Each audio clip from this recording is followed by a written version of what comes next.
Hello dear children, welcome back to chemistry class. In our previous classes, we have learned about mixtures, its classification and also its characteristics. In today's class, we are going to see the topic separation of mixtures. Under this topic, we are going to learn how substances that are present in a mixture can be separated. Remember that we use physical methods for separation of mixtures. Do you remember the classification of mixtures that we have studied? Yes, mixtures are classified as homogeneous mixtures and heterogeneous mixtures.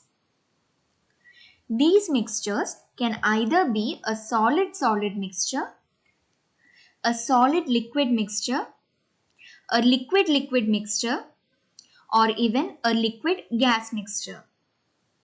In this section, we are going to learn about the methods of separation of solid-solid mixtures and solid-liquid mixtures. Now, what are these solid-solid mixtures?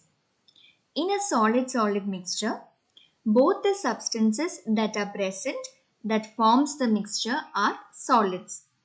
Like in the case of sand-sugar mixture. We all know that both the substances, that is sand and sugar, are in the solid form. So we call such mixtures as solid-solid mixtures. Now let us see which are the techniques that are used to separate the substances in such kind of solid-solid mixtures. The first method that is used is sieving. We all know about sieving, isn't it? You would have seen this in your kitchen. So, this method of sieving works on the principle of difference in size of the particles that are present in the mixture.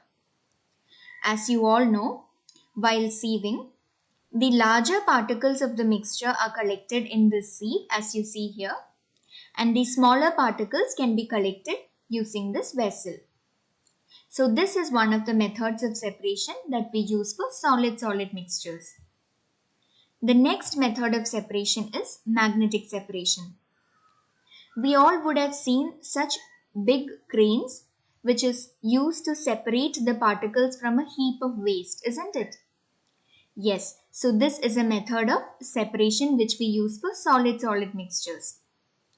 So this method works on the principle of magnetic property of the particles. So the particles that are attracted to the magnet can be separated from the particles which are not attracted to magnet. So this method of separation works on the principle of difference in the magnetic and non-magnetic nature of the particles. Another technique that is used to separate substances from a solid-solid mixture is sublimation. So sublimation is a process in which a solid substance on heating gets directly converted from the solid form into a gaseous form.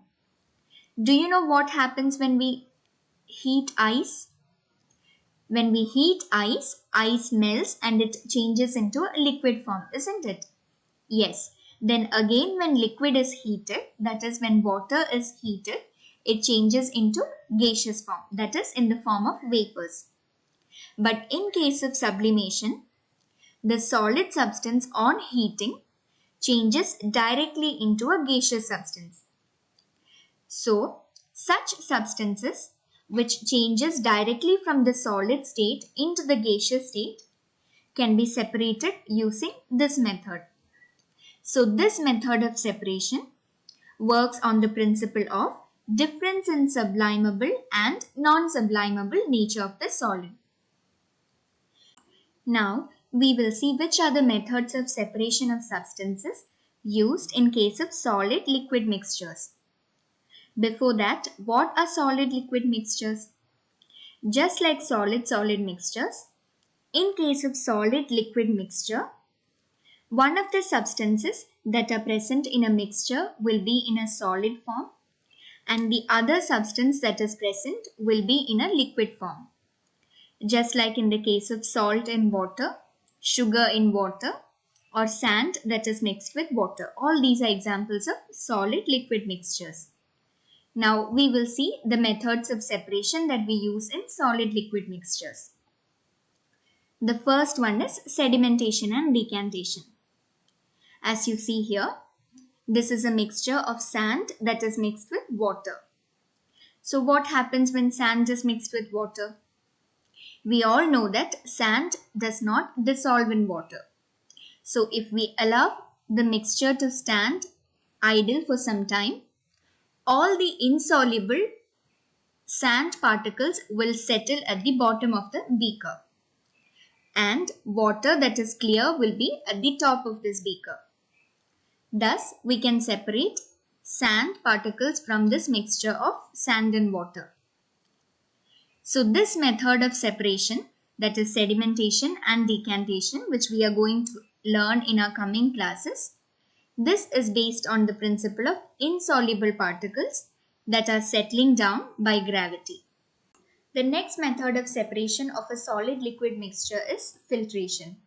Now this method is based on the principle of filtration of solid particles in a solid liquid mixture. Now as you see here in this picture, a mixture of sand and water as it is poured into a funnel which is placed with a filter paper. All the solid sand particles are collected by this filter paper, and the clear water is collected with the help of a beaker which is placed below. Now with this method, we can separate sand and water from its mixture. Another method of separation of mixture in case of a solid liquid mixture is evaporation. Now this method is especially used in case of mixtures like salt and water, sugar and water, etc. Now this method is based on the principle of evaporation of liquid component in a soluble solid liquid mixture. Now as you see here in this picture, salt and water, salt dissolves in water. Sugar also dissolves in water, isn't it? So as this mixture is placed in a container and as it is heated, all the water present here will get evaporated, and what we finally obtain is solid salt particles or solid sugar particles. And thus we can separate salt from water or sugar from water. Now this method of separation is used in case of solid substance which dissolves in liquid substance.